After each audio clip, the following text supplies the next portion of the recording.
मुझे उम्मीद है आप सभी लोग ठीक होंगे, स्वस्थ होंगे और आपका अध्ययन कार्य भी सुचारू तौर पर जारी होगा। हमारे जितने भी वीडियो वो आपको बहुत अच्छी तरह से समझ में आ रहे होंगे। बावजूद यदि आपको समझ में नहीं आ रहे हैं तो प्लीज़ आप वीडियो को बार बार घुमाइए फिराइए, बार बार प्रैक्टिस कीजिएगा, तो निस्संदेह रूप से आपको पूरे के पूरे जो टॉपिक्स है वो एक एक करके स्वतः ही समझ में आ जाएंगे।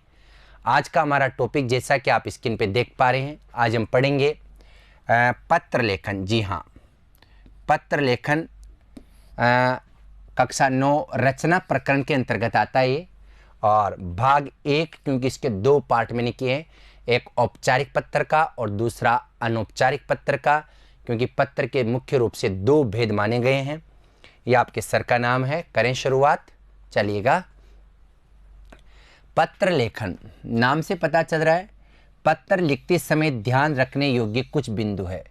ऐसे कौन कौन से बिंदु है जिनको ध्यान में रखकर हम बहुत बेहतरीन तरीके से निबंध लिख सकते हैं। पत्र लेखक तथा प्रापक की आयु, योग्यता, पद आदि का ध्यान में रखना चाहिए। पत्र लेखक यानी जिसको हम पत्र लिखेंगे उसको, तथा प्रापक ये जो पत्र को प्राप्त करेगा, उसकी आयु, उसकी योग्यता, उसकी पद, उसकी अन्य तमाम योग्यताओं को ध्यान में रखकर पत्र लिखना चाहिए। भावार्थ साफ है कि यदि हम पत्र लेखक हैं और जिसको पत्र भेज रहे हैं वो हमसे बड़ा है, तो उस समय अभिवादन के लिए जो बड़ों के साथ हम अभिवादन शब्द जोड़ते हैं उन्हीं का इस्तेमाल किया जाना चाहिए। यदि आपसे छोटा है जो पत्र को प्राप्त कर रहा है तो उसके लिए प्रिय, स्नेह या अन्य शब्दों का इस्तेमाल किया जाना चाहिए। पत्र सार गर्भित होना चाहिए, एक इम्पोर्टेंट बात। अक्सर हम लोग देखते हैं कि मतलब आप ये सोचते हैं कि बहुत बड़ा 2, 3, 4 पेजों में अगर पत्र लिख देंगे तो ज़्यादा अंक प्राप्त होंगे। नहीं, यह आपकी गलत फहमी है, इसको निकाल दीजिएगा। पत्र सार गर्भित होना चाहिए, अनावश्यक बातों का उसमें कोई स्थान ही नहीं होना चाहिए। यदि हम छोटी छोटी बातों को भी पत्र में लिख देंगे तो पत्र का आकार बड़ा हो जाएगा, और बड़ा पत्र का जो आकार होता है वो हम बात करें प्रतियोगी परीक्षाओं के हिसाब से नहीं, अपितु एकेडमिक परीक्षाओं के हिसाब से वो सही नहीं माना जाता। पत्र सुलेख में लिखा होना चाहिए। जो पत्र लिखे उसके वर्तनी शुद्ध होनी चाहिए। जिसको पत्र आप भेज रहे हैं वो आपके पत्र की लेखनी को स्पष्ट तौर पर पहचान सके, अन्यथा उस पत्र को भेजने से कोई मतलब नहीं रहेगा। पत्र में सरल भाषा का प्रयोग किया जाना चाहिए। जी हाँ, जो पत्र है उसकी भाषा एकदम सरल होनी चाहिए, स्पष्ट होनी चाहिए, और मैं तो यूँ कहूँगा कि बहुत ही आसान भाषा का प्रयोग होना चाहिए, ताकि जिस आपके और जो सामने वाला है जिसको आप पत्र भेज रहे हैं उनके बीच में उस पत्र के हाव भाव को, भाव भंगिमाओं को अच्छी तरह से समझा जा सके। पत्र में विषय, स्थान, दिनांक, भेजने वाले का नाम आदि का स्पष्ट उल्लेख किया जाना चाहिए। किस विषय में पत्र भेजा जा रहा है, मतलब बधाई पत्र भेज रहे हैं या फिर व्यावसायिक पत्र भेज रहे हैं या फिर कार्यालय पत्र भेज रहे हैं, उसका उल्लेख होना चाहिए। कहाँ से भेज रहे हैं, स्थान होना चाहिए, दिनांक का भी हवाला होना चाहिए, और भेजने वाले आदि का स्पष्ट रूप से उल्लेख किया जाना चाहिए। ये भी एक इम्पोर्टेंट बातें हैं। यहाँ इसमें 2 इम्पोर्टेंट शब्द है जो मैं आपको बता देता हूँ। एक तो होता है प्रेषक और एक होगा साथियों प्रेषिती। प्रेषक और प्रेषिती। प्रेषक का मतलब होता है SENDER सेंडर, और प्रेषिती का मतलब होता है RECIVER रिसीवर। समझ में आ गए? एक सेंडर होता है, इसको बोलेंगे हम भेजने वाला, जो पत्र भेजता है उसे बोलेंगे भेजने वाला, और रिसीवर में हो जाएगा प्राप्त करने वाला, करने वाला। ये दोनों के दोनों शब्द आपको याद रखना है, क्योंकि तमाम पत्र व्यवहार में हम इन दोनों शब्दों का इस्तेमाल करेंगे। ठीक है, तो एक तो हो जाएगा क्या, प्रेषक भेजने वाला, और एक हो जाएगी प्रेषिती प्राप्त करने वाला। ठीक है, पत्र में काट छांट नहीं होनी चाहिए। अगर आप पत्र लिख ही रहे हैं तो उसमें किसी भी प्रकार की काट छांट नहीं होनी चाहिए। अगर पत्र में काट छांट है तो फिर वो पत्र ज़्यादा प्रभावी नहीं माना जाएगा। अमूमन हम लोगों को ये चाहिए, जो निष्कर्ष तौर पर मैं बात करना चाह रहा हूँ वो ये है कि पत्र सारगर्भित होना चाहिए, उसी शैली में लिखा जाना चाहिए जिस शैली में अगला जिसको पत्र आप भेज रहे हैं वो पढ़ सके। काट छांट नहीं होना चाहिए, व्याकरणिक शुद्धता पर पूर्णतः ध्यान देना चाहिए। इन बिंदुओं को ध्यान में रखकर यदि पत्र व्यवहार करेंगे तो आपके पत्र व्यवहार का जो तरीका है या आपका पत्र लिखने का उद्देश्य निस्संदेह रूप से सफल हो पाएगा। पत्रों के कौन कौन से प्रकार हैं? पत्रों को दो वर्गों में विभक्त किया जा सकता है। एक तो होता औपचारिक और एक होता अनौपचारिक। औपचारिक पत्र और एक होता अनौपचारिक, फॉर्मल लेटर और बिना फॉर्मल अनफॉर्मल लेटर। औपचारिक पत्र क्या होता है ये देख लीजिएगा। औपचारिक पत्र व्यवहार उन व्यक्तियों के साथ किया जाता है। कहाँ हम औपचारिक पत्र का प्रयोग कर सकते हैं? औपचारिक पत्र व्यवहार उन व्यक्तियों के साथ किया जाता है जिनके साथ पत्र लेखक का कोई निजी या पारिवारिक संबंध नहीं होता है। एक इंपॉर्टेंट बात तो औपचारिक पत्र कब लिखा जाता है? जैसे मैं हूं और यदि आप मेरे जानकार हैं तो मैं आपको औपचारिक पत्र नहीं लिखूंगा। बात साफ है। पत्र लेखक का अगर मान लीजिए व्यक्तिगत या निजी संबंध है तो औपचारिक पत्र नहीं लिख सकते। उसी स्थिति में लिखा जा सकता है जैसे मैं लिखने वाला हूं, आप पढ़ने वाले हैं, आप प्राप्त करने वाले हैं, तो मैं आपको पत्र भेजूंगा तो वो औपचारिक पत्र की श्रेणी में आ जाएगा। औपचारिक पत्रों में व्यक्तिगत समाचार पर बातचीत अथवा आत्मीयता का कोई स्थान नहीं होता। मतलब आत्मीयता होनी नहीं चाहिए कौन से पत्रों में? औपचारिक पत्रों में। जैसे मान लीजिए मैं आपको जानता हूं तो मैं तो कहूंगा और रमेश कैसे है, नहीं, ये औपचारिक पत्र नहीं है। इस प्रकार के पत्रों में मुख्य तथ्य ही केंद्र में होता है। जो बात आप कहना चाहते हो वही बात केंद्र यानी मूल भूमिका के अंतर्गत वही बात होती है जो आप कहना चाहते हो। इसमें आत्मीयता, अपनापन, लगाव इन शब्दों का कोई भी स्थान नहीं होता। औपचारिक पत्रों में निम्नलिखित प्रकार के पत्र शामिल किए जा सकते हैं। मतलब इन पत्रों को औपचारिक पत्रों में शामिल कर सकते हैं। नंबर 1 है प्रार्थना पत्र। ये भी किसमें आता है? औपचारिक पत्र में। यदि आप अपने प्रधानाचार्य को अवकाश के लिए पत्र लिखते हैं तो साथियों वो पत्र किसमें आएगा? औपचारिक पत्र में। विद्यालय के प्रधानाचार्य या मुख्य अध्यापक या मुख्य अध्यापिका को अवकाश, शुल्क की मुक्ति, आर्थिक सहायता के लिए कि मेरे पास पैसे नहीं है, मेरी फीस माफ करनी चाहिए, छात्रवृत्ति अथवा विद्यालय से संबंधित किसी प्रकार की कठिनाई या समस्या से संबंधित जो पत्र लिखते हैं वो किस में आएगा? प्रार्थना पत्र में आएगा। ठीक है, एक बार फिर रिपीट कर रहा हूं। विद्यालय के प्रधानाचार्य, मुख्य अध्यापक को हम लोग अवकाश से संबंधित या फीस माफ करने के लिए, शुल्क मुक्ति के लिए, आर्थिक सहायता के लिए, छात्रवृत्ति अथवा विद्यालय से संबंधित किसी प्रकार की कठिनाई या समस्या से संबंधित जो पत्र लिखते हैं तो वो प्रार्थना पत्र में आता है। आवेदन पत्र, ये क्या होता है? आवेदन पत्र में बता देता हूं। किसी कंपनी, संस्था अथवा औद्योगिक इकाई आदि में नौकरी आदि के लिए, अगर कहीं आप नौकरी लगना चाहते हैं उनके लिए यदि आप आवेदन पत्र प्रस्तुत करते हैं तो वह औपचारिक पत्र होगा। फिर बता रहा हूं, किसी भी कंपनी में, संस्था में अगर आप नौकरी चाह रहे हैं और पत्र दे रहे हैं, लिख रहे हैं तो वो औपचारिक पत्र में आता है। प्रश्न उठता है कि कैसे? अरे भाई वहां हम लोग उसको तो जानते नहीं, किसको? जो संस्था का मालिक है, तो आपके और उनके बीच में किसी प्रकार का व्यक्तिगत संबंध है ही नहीं। बधाई पत्र किसी अधिकारी द्वारा अपने अधीनस्थ व्यक्ति की किसी विशेष सफलता या उपलब्धि आदि के लिए जो पत्र लिखता है। यानी मान लीजिएगा मैं प्रधानाचार्य हूँ, मेरे अंडर में मान लीजिए मेरा लेक्चर है या सेकंड ग्रेड है या थर्ड ग्रेड टीचर है, अगर वो कोई बहुत बढ़िया उपलब्धि प्राप्त करते हैं तो मैं उनको जो पत्र लिखूंगा वो कौन सा पत्र होगा? औपचारिक पत्र। हालांकि वो बधाई पत्र है लेकिन बधाई पत्र भी किस में आता है? औपचारिक पत्र में आएगा। शुभकामना पत्र किसी अधिकारी द्वारा अपने विभाग में कार्यरत किसी कर्मचारी की विदेश यात्रा।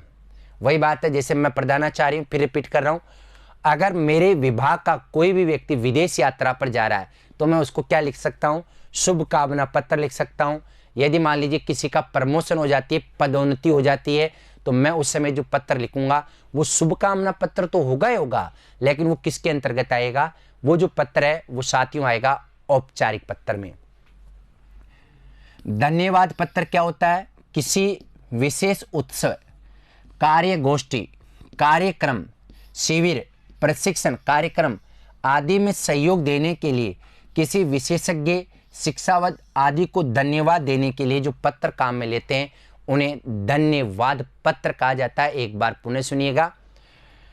किसी विशेष उत्सव, होली है, दीपावली है, ईद है, कार्यगोष्ठी, कार्यक्रम, शिविर, प्रशिक्षण कार्यक्रम आदि में सहयोग देने के लिए किसी विशेषज्ञ आदि को धन्यवाद देने के लिए जो पत्र काम में लेते हैं उसे क्या कहा जाता है? धन्यवाद पत्र। और धन्यवाद पत्र भी किस में आएगा? ये भी आएगा आपका औपचारिक पत्र में। सांत्वना पत्र किसी अधिकारी द्वारा अपने अधीनस्थ व्यक्ति के लिए स्वयं या उसके परिवार के किसी सदस्य के दुर्घटनाग्रस्त हो जाने या किसी अन्य प्रकार की शोकजनक घटना पर सांत्वना देने के लिए जो पत्र काम में लिया जाता है उसे क्या कहा जाता है? सांत्वना पत्र। समझ में आ गए? कोई अधिकारी है और मान लीजिए उसके अंडर में बहुत सारे लोग काम कर रहे हैं, वहाँ किसी भी व्यक्ति के अगर मौत हो जाती है या उनके परिवारजनों की मौत हो जाती है तो वहाँ जो पत्र लिखा जाता है वो सांत्वना पत्र होता है। और सांत्वना का मतलब शांति प्रदान करने के लिए जो पत्र लिखा जाता है वो सांत्वना पत्र होता है। मैं आपकी जानकारी के लिए एक बात बताना चाहूँगा कि सांत्वना पत्र हो, चाहे धन्यवाद पत्र हो, चाहे शुभकामना पत्र हो, बधाई पत्र हो, आवेदन पत्र हो, प्रार्थना पत्र हो, ये सारे के सारे पत्र किसके अंतर्गत आएंगे? ये सारे के सारे आएंगे औपचारिक पत्र में। मैं फिर रिपीट कर रहा हूं, जहां अपनी जानकारी नहीं हो किसी से भी, वहां जो पत्र लिखते हैं वो औपचारिक पत्र होगा। शिकायती पत्र भी औपचारिक पत्र में आएगा। किसी समस्या से संबंधित अपने विचार या कठिनाई अधिकारियों तक पहुंचाने के लिए जो पत्र लिखते हैं उसे शिकायती पत्र कहा जाता है। फिर रिपीट कर रहा हूं, किसी समस्या से संबंधित अपने विचार या कठिनाई अधिकारियों तक पहुंचाने के लिए जो पत्र लिखते हैं वो शिकायती पत्र होता है। संपादकीय पत्र क्या होता है? किसी समाचार पत्र के संपादक के माध्यम से अपनी बात सरकार या अधिकारियों तक पहुंचाने के लिए, जैसे मान लीजिए अपने यहाँ विद्युत कटौती हो रही है तो हम दैनिक भास्कर के प्रधान संपादक के नाम पत्र लिख सकते हैं कि साहब आप अधिकारियों या राज्य सरकार को चेताइए कि हमारे बिजली की आपूर्ति सुचारू तौर पर जारी हो सके। तो जो संपादकीय पत्र है वो भी किस में आएगा? औपचारिक पत्र की श्रेणी में आता है। व्यावसायिक पत्र, व्यवसाय पत्र जानते हैं क्या? मतलब बिजनेस के लिए। जैसे मान लीजिए मेरे कपड़ों का व्यापार है, मैं किसी और को लिखूंगा कपड़े का व्यापार के लिए, या मान लीजिए मेरे दवाइयों का व्यापार है तो अगले को भी हम लिख सकते हैं। व्यापारिक प्रतिष्ठानों, प्रकाशकों, पुस्तक विक्रेताओं आदि को लिखे गए पत्र क्या कहलाते हैं? व्यवसायिक पत्र। कौन से पत्र होंगे? व्यवसायिक पत्र है। यहां तक आपको बात समझ में आ गई होगी, तो मैं एक बार फिर रिपीट कर देता हूं। औपचारिक पत्र में कौन कौन से आएंगे? बोलिए। प्रार्थना पत्र भी किस में आता है? औपचारिक में। आवेदन पत्र किसी के लिए आप दे सकते हो प्रधानाचार्य को, वो भी किस में आएगा? औपचारिक में। बधाई पत्र भी आप दे सकते हैं, ये भी औपचारिक में। इसी प्रकार हम बात करते हैं, देखिएगा, शुभकामना पत्र भी औपचारिक में, धन्यवाद पत्र भी औपचारिक पत्र में आएगा, सांत्वना पत्र भी औपचारिक में आएगा, शिकायती पत्र भी औपचारिक में आएगा, संपादकीय पत्र भी औपचारिक में आएगा, व्यवसायिक पत्र भी किस में आएगा? औपचारिक के अंतर्गत ही आता है। ये बात भी आपको अच्छी तरह से समझ में आ जानी चाहिए। ठीक है, अब हम बात करते हैं औपचारिक के बाद नंबर दूसरा जो पत्र का प्रकार है वो है अनौपचारिक पत्र। ये क्या होता है? अनौपचारिक पत्राचार उन व्यक्तियों के साथ किया जाता है जिनसे पत्र लेखक का व्यक्तिगत संबंध होता है। जैसे मेरा आपसे व्यक्तिगत संबंध है तो मैं ऐसी स्थिति में औपचारिक पत्र नहीं लिखूंगा, बल्कि ऐसी स्थिति में मैं अनौपचारिक, अरे भाई फॉर्मल है, फॉर्मेलिटी जो होती है औपचारिक में, अनौपचारिक में मैं आपको जानता हूं, व्यक्तिगत स्तर पर जानते हैं एक दूसरे को, तब जो पत्र लिखे जाते हैं वो किस श्रेणी में आएंगे? अनौपचारिक में। अपने मित्रों को लिखा जा सकता है, माता पिता को लिखा जा सकता है, क्योंकि मित्रों को भी जानते हैं, माता पिता को भी जानते हैं, अन्य संबंधियों आदि को लिखे गए पत्र अनौपचारिक पत्र किस श्रेणी में आते हैं?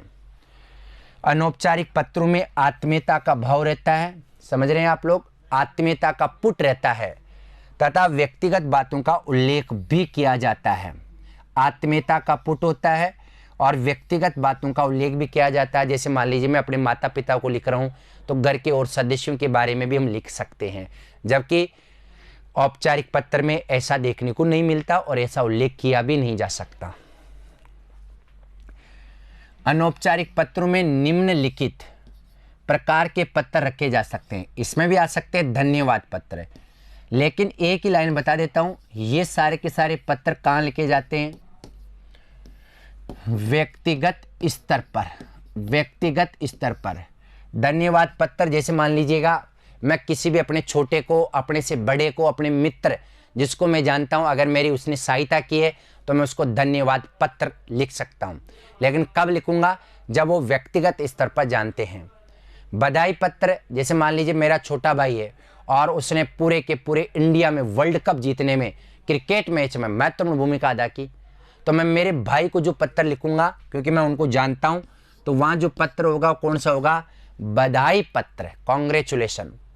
शुभकामना पत्र भी लिख सकता हूं। मान लीजिए किसी ने परिवार के मित्र है, दोस्त है, सगे हैं, संबंधी है, उन्होंने बहुत अच्छा काम कर दिया, यदि हम उनको जानते हैं तो ऐसी स्थिति में शुभकामना पत्र भी आप भेज सकते हैं। निमंत्रण पत्र, देखिएगा निमंत्रण और आमंत्रण, पहले इसको समझना पड़ेगा। निमंत्रण पत्र भी कब लिख सकते हैं? जब हमारे कोई प्रोग्राम हो, फंक्शन हो, अपने घर वालों के अलावा अपने दोस्तों को, अपने सगे संबंधियों को बुलाया जाता है, तो निमंत्रण पत्र। एक होता आमंत्रण पत्र, आमंत्रण पत्र और निमंत्रण पत्र। अगर आप अंग्रेजी के हिसाब से देखेंगे तो दोनों एक ही है, जिसको बोलते हैं इनविटेशन। समझ गए? आमंत्रण हो चाहे निमंत्रण हो, दोनों एक ही होता है, लेकिन साथियों हिंदी में अलग अलग होता है। निमंत्रण पत्र में क्या होता है देखिएगा, दोनों शब्द बने मंत्रण से। मूल शब्द है मंत्रण, इधर भी मंत्रण, इधर नी उपसर्ग लगा हुआ, इधर अपसर्ग लगा है। वह मंत्रण, मंत्रण का मतलब था बुलावा, जिसमें आने पर भोजन व्यवस्था की जाती है, यानी भोजन करवाया जाता है। निमंत्रण पत्र। आमंत्रण पत्र क्या होता है? वह बुलावा जिसमें केवल आओ, तालियां बजाओ और वापस निकल जाओ। जहां भोजन की व्यवस्था नहीं होती वो आमंत्रण होता है, जहां भोजन इत्यादि की व्यवस्था हो निमंत्रण पत्र होता है। जैसे मान लीजिए कोई भी राजनेता आते हैं तो अखबार में पढ़ते हैं ना कि उस सड़क के उद्घाटन में आप सादर आमंत्रित है, तो इसका मतलब वहां चले जाओ, तालियां बजाओ, उबासे लो और वापस लौट आओ। निमंत्रण पत्र में आपको खाने की व्यवस्था भी होगी। आज समझ में आ गया होगा कि दोनों में क्या अंतर है। सांत्वना पत्र भी आ सकता है, जैसे मान लीजिए अपना कोई नजदीकी व्यक्ति, सगा संबंधी है, अगर मान लीजिए वो खुद मर जाता है तो उनके परिवारजनों को हम सांत्वना पत्र लिखते हैं। परिवारजन मर जाते हैं तो उन खुद को व्यक्तिगत तौर पर हम सांत्वना पत्र लिखते हैं। सुझाव पत्र और अन्य पत्र, ये सारे के सारे किस में आएंगे? ये सारे के सारे आएंगे अनौपचारिक पत्रों में। समझ में आ गए? जैसे औपचारिक पत्र में केवल फॉर्मेलिटीज होती है, फॉर्मेलिटीज होती है, वहाँ लिखने वाला भेजने वाले को नहीं जानता, या लिखने वाला और भेजने वाला एक दूसरे को जानते हैं। ठीक है, अब औपचारिक पत्र है, इसका फॉर्मेट में आपको समझाता हूं क्योंकि आपसे लिखवाया जाएगा। औपचारिक पत्र का फॉर्मेट क्या होता है? प्रार्थना पत्र, देखिएगा इसमें सबसे पहला प्रार्थना पत्र, क्योंकि ये भी औपचारिक में आता है ना। अपने प्रधानाचार्य को अवकाश के लिए प्रार्थना पत्र लिखिएगा। किस में आएगा ये? औपचारिक। तो औपचारिक में नंबर 1 प्रार्थना पत्र। मैंने बहुत सारे फॉर्मेट तैयार किए हैं, इनको ध्यान में रखकर आप बहुत अच्छी तरह से पत्र लेखन कर सकते हैं। देखिएगा, सेवा में श्रीमान प्रधानाचार्य महोदय, राजकीय उच्च माध्यमिक विद्यालय इलाहाबाद या खंडदेवत, विषय अवकाश के संबंध में मान्यवर महोदय, अपन सबसे पहले सेवा में लिखेंगे, फिर यहाँ विषय लिखेंगे, फिर यहाँ महोदय लिखेंगे। आगे क्या करें? सविनय निवेदन है कि पिछले 3 दिन से मेरा स्वास्थ्य ठीक नहीं है और इस कारण विद्यालय में उपस्थित होने में मैं असमर्थ रहा हूं। अतः श्रीमान जी से प्रार्थना है कि 2 दिसंबर 2020, 21, 22 जो भी आप जिसमें पढ़ रहे हैं, जिस वर्ष में आप पढ़ रहे हैं, तो 2 दिसंबर 2000, जैसे मान लीजिए 21 लिख देता हूं, अब आएगा 21, तो से 5 दिसंबर 2021 तक 4 दिन का अवकाश स्वीकृत करने की कृपा करें।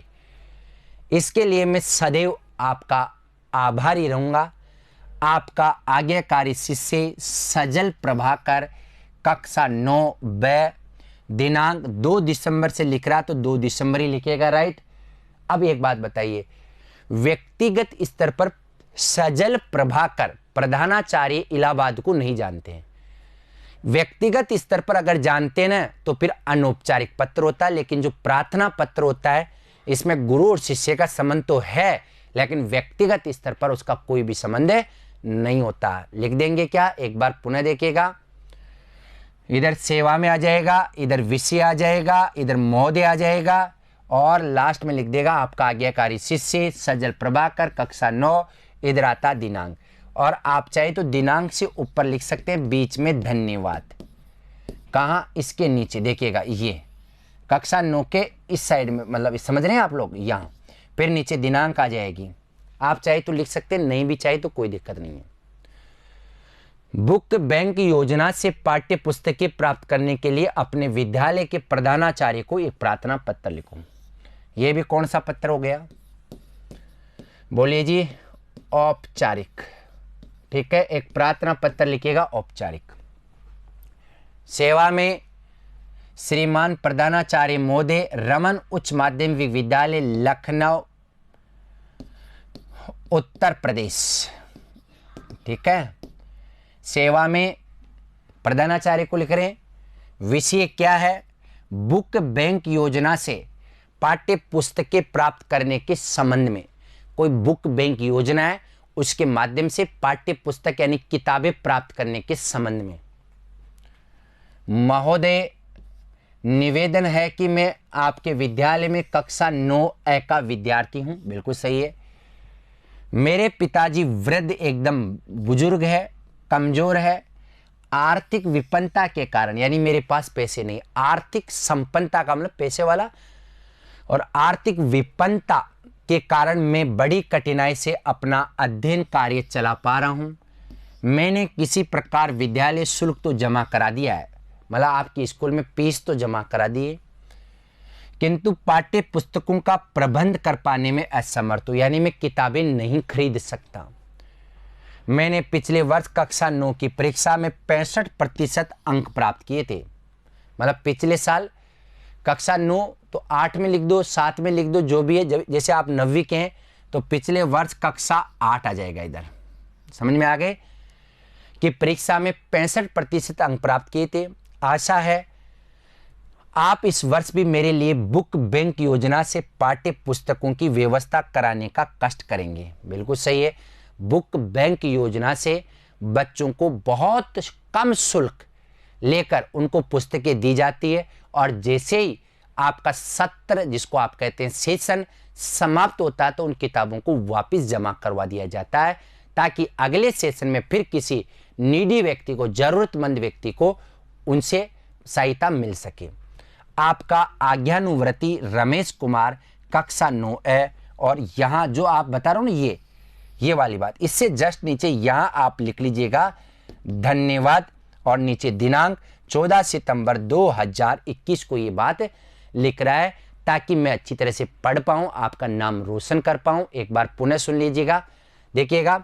सेवा में श्रीमान प्रधानाचार्य महोदय, वही जो हम लिखते हैं। विषय आपको बताया जा चुका है। फिर इसके बाद क्या आएगा, महोदय, उधर आपका ये आ जाएगा, और इधर आ जाएगी दिनांक, दिनांक से ऊपर आ जाएगा धन्यवाद। कल्पना कीजिए कि आप बाल भारती शिक्षा विद्यापीठ सरदारपुरा के छात्र गौरव भारतीय हैं। गौरव भारतीय हैं। विद्यालय में भौतिक सुविधाओं की कमी का उल्लेख करते हुए उनकी पूर्ति हेतु प्रधानाचार्य को पत्र लिखिएगा। उनकी जो पूर्ति हो रही है, इसके लिए प्रधानाचार्य को एक पत्र लिखने की आपको सख्त आवश्यकता है। किसके लिए? बाल भारती शिक्षा विद्यापीठ सरदारपुरा के छात्र गौरव भारतीय नाम है।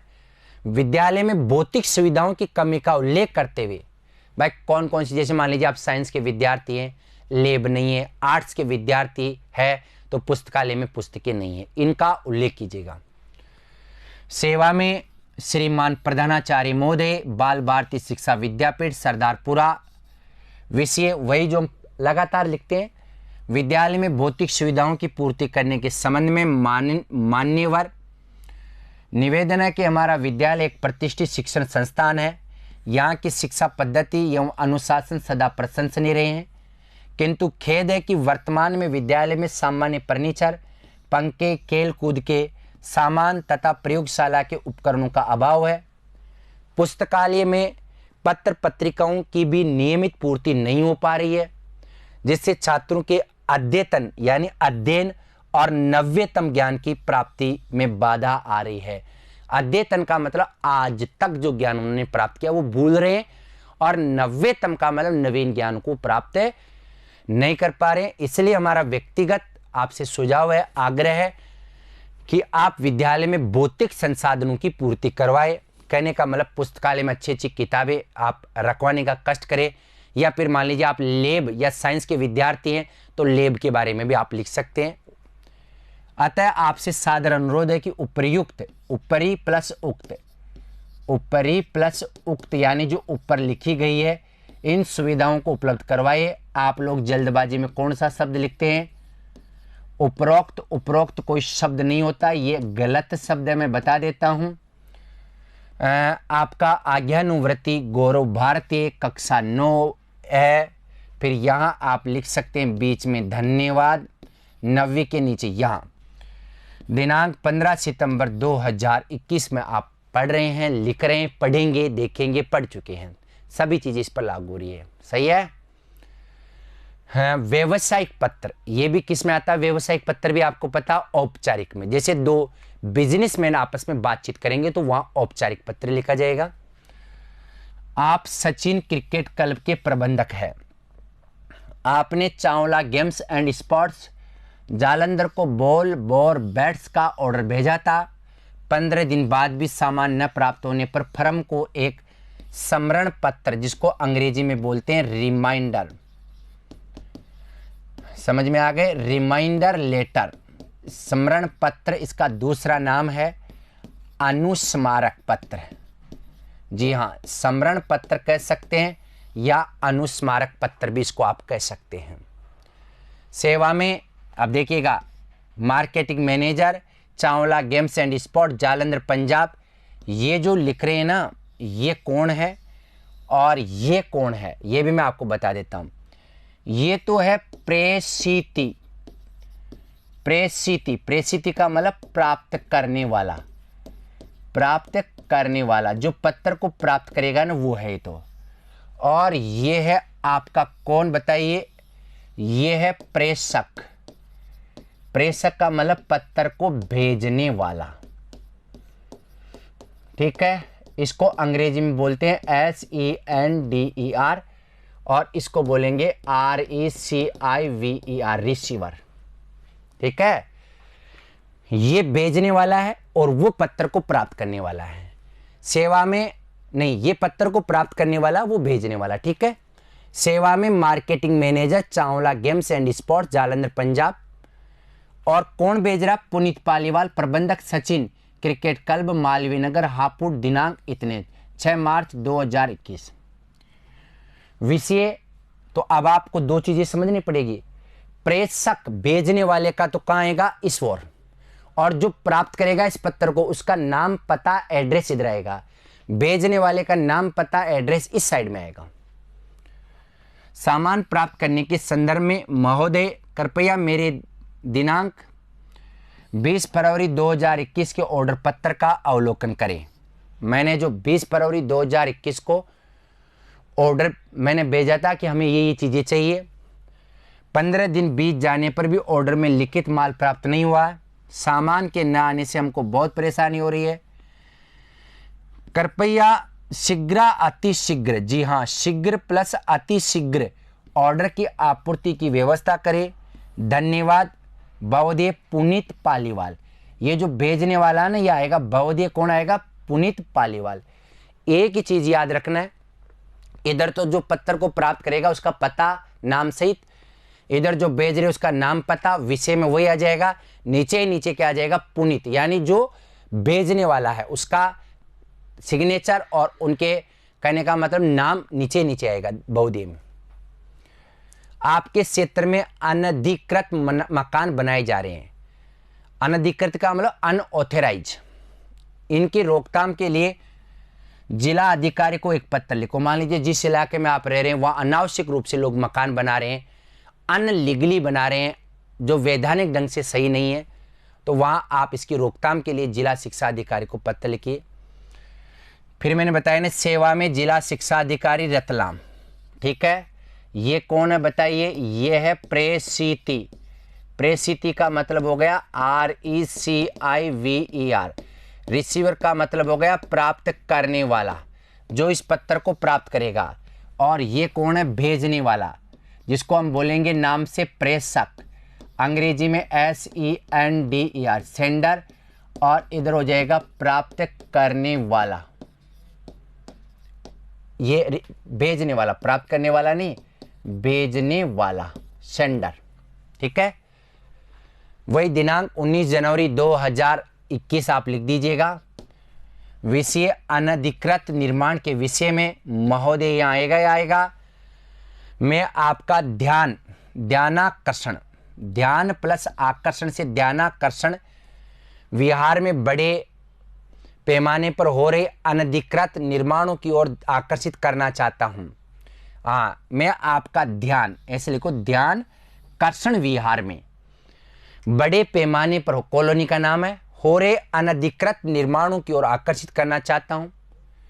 इस कॉलोनी में कुछ भूमाफिया स्थानीय अधिकारियों की मिली भगत से निरंतर यानी लगातार अनधिकृत यानी जो वैधानिक नहीं है निर्माण करा रहे हैं। सार्वजनिक मार्ग की भूमि दबाई जा रही है तथा नाले पर कब्जे के प्रयास भी हो रहे हैं। सार्वजनिक पार्क का तो कोई पता ही नहीं है कि सार्वजनिक जो पार्क था ना उसका तो पता ही नहीं, खा गए उसको। तो इस बारे में विकास प्राधिकरण को भी कई बार सूचित किया गया है, लेकिन इस दिशा में कोई कदम नहीं उठाया गया है। आशा है आप इस दिशा में शीघ्र ही उचित कार्रवाई करने की कृपा करेंगे। मतलब कॉलोनी के किसी एक व्यक्ति ने जिला अधिकारी को ये पत्र लिखा है कि कॉलोनी में अवैध रूप से मकान बन रहे हैं, बाग बगीचे या लोन वगैरह जो छोड़ा जाता है, कुल मिला के नियम के अनुसार कॉलोनी नहीं कट रही है, अवांछित और अनावश्यक मकान बन रहे हैं, करने की कृपा करेंगे। धन्यवाद। बहुदेव महेश्वर आचार्य, आपका महेश्वर आचार्य, महेश्वर आचार्य उस कॉलोनी का निवासी या कोई भी लिख सकता है। आपके मोहल्ले का डाकिया ठीक समय से डाक वितरण नहीं करता, इस संबंध में डाकपाल को शिकायती पत्र लिखो।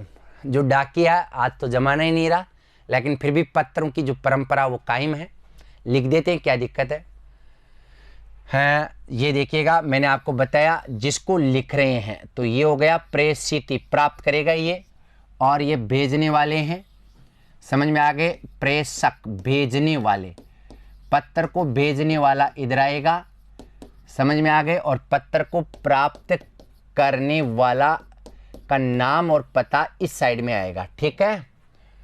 सेवा में डाकपाल महोदय, नगर भरतपुर आशीष त्यागी जो भेज रहा है, सचिव है नागरिक कल्याण परिषद नगर जिला भरतपुर में, दिनांक 23 फरवरी 2021 लिख सकते हैं, 22 लिख सकते हैं।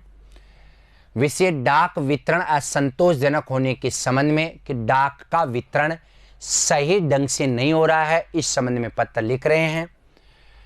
महोदय, इस पत्र के माध्यम से मैं आपका ध्यान नगर भरतपुर में डाक वितरण में हो रही गौर अव्यवस्था की ओर आकर्षित करना चाहता हूं। इस क्षेत्र का डाकिया माधव दास अपने कार्य में घोर लापरवाही बरत रहा है, उसके आने जाने का कोई निश्चित समय नहीं है और डाक व्यक्ति के पते पर न पहुंचाकर वह पत्रों को बंडल किसी भी व्यक्ति के यहाँ डाल रहा है। मतलब सही जगह पत्र नहीं पहुंचाता, टाइम से नहीं पहुंचाता, देरी कर देता है, बिना जिम्मेदारी के हर किसी को पत्र सौंप देता है। डाकिया की इस कर्तव्य विमुखता का दुष्परिणाम इस क्षेत्र में अनेक निवासियों को भुगतना पड़ा है। साक्षात्कार की तारीख निकल जाने के बाद पत्र मिले हैं, निवासियों द्वारा मंगाई जाने वाली पत्र पत्रिकाएं गायब हो जाती है। आशा है आप इस दिशा में उचित कार्रवाई करने का श्रम करेंगे, कष्ट करेंगे। धन्यवाद।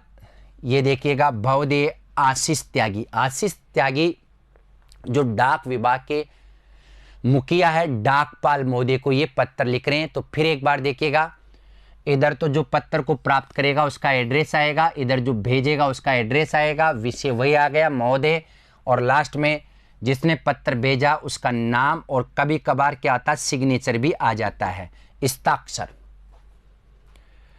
संपादक के नाम पत्र। अपने नगर में सब औपचारिक पत्र ही पढ़ रहे हैं अभी लोग, हम अनौपचारिक पत्रों में नहीं आए। अपने नगर में व्याप्त बिजली कटौती से उत्पन्न समस्याओं का उल्लेख करते हुए किसी लोकप्रिय दैनिक समाचार पत्र के संपादक को पत्र लिखेगा ताकि पता चल जाए। यहां देखिएगा, सेवा में संपादक महोदय दैनिक भास्कर जयपुर, ये तो है देखिएगा प्रेषिती। प्रेषिती का मतलब ये जो पत्र को प्राप्त करने वाला, और ये नाम है किसका बताइए, अभिनव शर्मा। ये है प्रेषक, प्रेषक का मतलब होता है भेजने वाला, तो भेजने वाले का नाम हमेशा इधर आता है। इतने पत्रों में मैंने आपको बता दिया, बार बार नहीं बताऊंगा। अभिनव शर्मा सी, मानसरोवर कॉलोनी जयपुर, इस पत्र को भेज रहे हैं किनको, संपादक महोदय दैनिक भास्कर जयपुर को। तो इधर प्रेषक, इधर प्रेषिती। विषय बिजली की कटौती से उत्पन्न समस्याओं के संदर्भ में महोदय, मैं आपके लोकप्रिय पत्र के माध्यम से नगर में बिजली की कटौती से उत्पन्न समस्याओं की ओर सरकार और विद्युत विभाग के अधिकारियों का ध्यान आकर्षित करना चाहता हूं। भीषण गर्मी के मौसम में बिजली की निरंतर हो रही कटौती से जनता अत्यधिक त्रस्त यानी परेशान हो चुकी है। बिजली जाते ही सारा जनजीवन अस्त व्यस्त सा हो जाता है, और ये भी कारण आप लिख सकते हैं कि हमारी बोर्ड के एग्जाम्स हैं और इस वजह से लाइट नहीं आ रही है तो कई नुकसान हो सकते हैं। मतलब जो कोई कारण है, जिन कारणों की वजह से आप संपादक को पत्र लिख रहे हैं, सारे कारण लिखने चाहिए, लेकिन सार गर्भित होनी चाहिए, अनावश्यक कारणों का उल्लेख नहीं होना चाहिए। शिक्षा, व्यवसाय, पारिवारिक जीवन, बैंक तथा सरकारी कार्यालय बिजली के बिना पंगु से हो गए, अपंग से हो गए। सरकारी कार्यालयों में भी बिजली नहीं आती है, बैंकों में नहीं आती है, तो लेन देन करने में या और अन्य कामों के लिए नुकसान उठाना पड़ता है। हाँ, बिजली कटौती का कोई निश्चित समय नहीं है। मेरा विद्युत प्रशासन से अनुरोध है कि बिजली कटौती यदि करना आवश्यक भी हो तो उसका समय सुनिश्चित किया जाना चाहिए, और पहले ही बता देना चाहिए कि आज इतने घंटे की बिजली कटौती रहेगी, अन्यथा हम लोगों को नुकसान होता है, तथा उसकी पूर्व सूचना समाचार पत्रों आदि के माध्यम से उपभोक्ताओं को दी जानी चाहिए। धन्यवाद। बहुदीय कौन, अभिनव शर्मा। समझ में आ गए? ये सारे के सारे पत्र थे। कौन से पत्र, एक बार फिर रिपीट कर रहा हूं, औपचारिक पत्र, ध्यान दीजिएगा। औपचारिक पत्र में सारे आते हैं, बधाई पत्र, सांत्वना पत्र, व्यवसायिक पत्र, लेकिन एक बार लास्ट में बोल देता हूं, जिसमें भेजने वाला प्रेषक और प्रेषिती के बीच में किसी भी प्रकार का कोई भी यदि व्यक्तिगत संबंध नहीं है, व्यक्तिगत संबंध होंगे तो फिर आप अगले पार्ट यानी अनौपचारिक पत्रों को पढ़ेंगे। व्यक्तिगत संबंध नहीं होगा तो कौन सा हो जाएगा, औपचारिक पत्र। मुझे उम्मीद है कि औपचारिक पत्र आपको भेद अच्छी तरह से समझ में आ गए होंगे। नहीं आए तो 2-3 बार पढ़िएगा, बहुत ही बारीकी के साथ, बहुत ही बेहतर ढंग से मैंने इस प्रारूप को पढ़ाया है। आज के लिए इतना ही, धन्यवाद। अनौपचारिक पत्रों के लिए आपको देखना होगा अगली वीडियो, तब तक के लिए नमस्कार।